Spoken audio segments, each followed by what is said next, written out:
we are going to be talking about the story Go Pip. Our first question says, how do you know where the story takes place? Well, we're going to go back into the story and look at those first couple pages. The beginning of the story will help us know where the story takes place. So take a look here. We see Pip's in a tree. That's a good fact. Let me go put that in our notes. So he's in a tree. Let's look for another clue. I see somebody on a bench. So we want to think about places maybe where there's benches.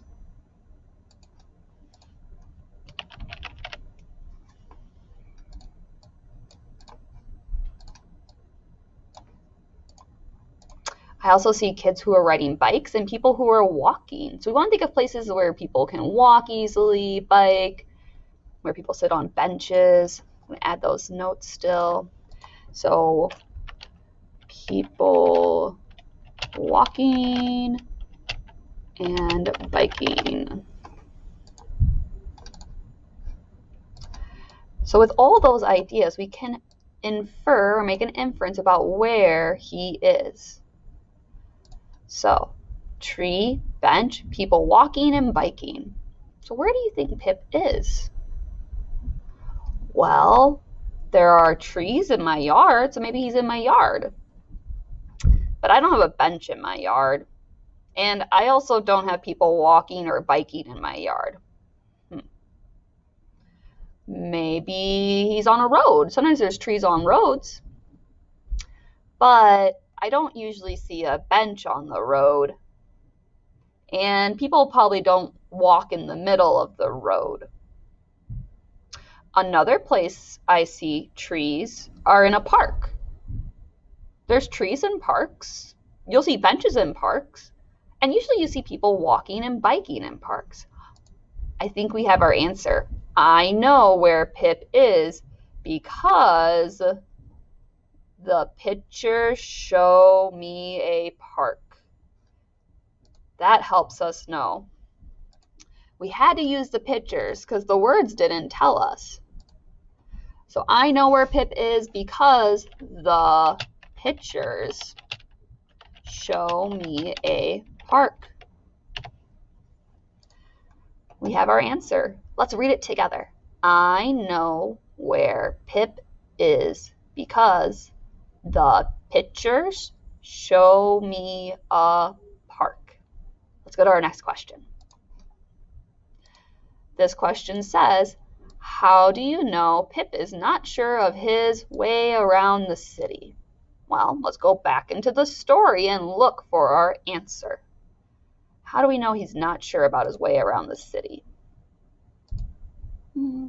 See, he's riding on the cart. That might show that he doesn't know where he's going. Oh, take a look here. What is Pip looking at? Pip is looking at a map.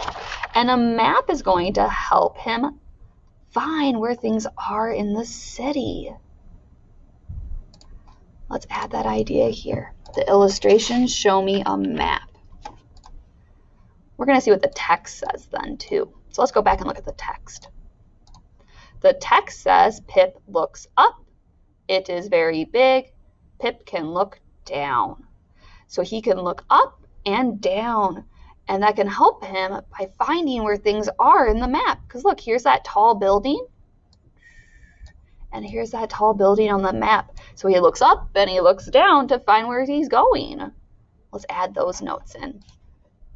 The text tells me he looks up and down.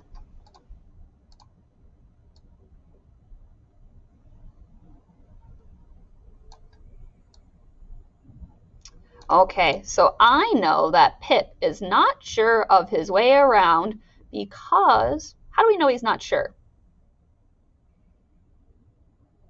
Because Pip is using what? Because he uses a map. He uses a map. Let's read that together. I know that Pip is not sure of his way around because he uses a map. That's a great way to find where you're going. Last question.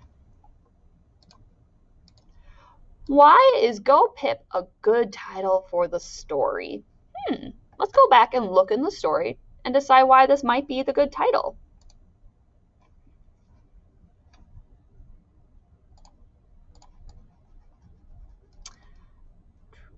Well, we see Pip looking around.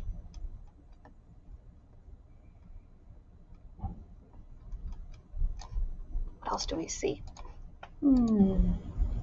Ooh, he looks excited here. He looks happy to be getting a hat. Let's write some of those ideas down. So Pip feels happy. Definitely feels happy.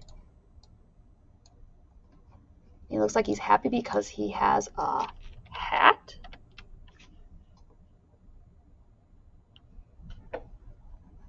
Let's see what else he does. Oh, he looks like he likes looking at the art too. He seems very focused on the art. Also, he shares all of his knowledge with his friends when he gets back. He tells them.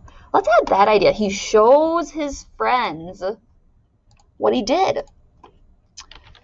Tells friends.